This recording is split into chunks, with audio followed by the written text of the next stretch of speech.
If you ever have to divide polynomials, then this is the long division method for polynomial. What you do is you look at the first term and the first term. Compare them. X times how much is x cubed? X times x squared is x cubed. So we write that part. So x squared will not only just multiply x, which is in the divisor, x squared will multiply both the terms that you have in the divisor. So x squared times minus 3 is minus 3x squared. Okay? Now, just like in regular division, you have to subtract the terms. Subtracting is just flipping the sign opposite.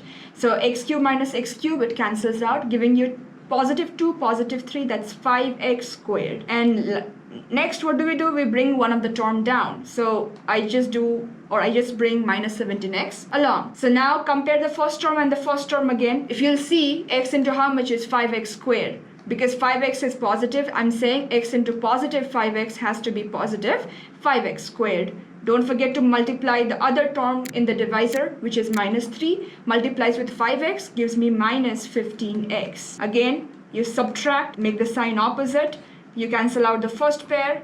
You have minus 7x minus 17x plus 15x gives you minus 2x. And then we have plus 6.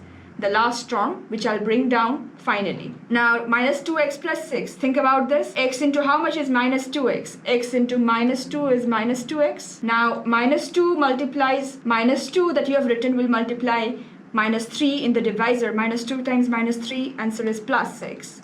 When you do so, then that is when you get the answer 0. Or here the remainder is 0. This is the method of solving or performing long division of polynomials.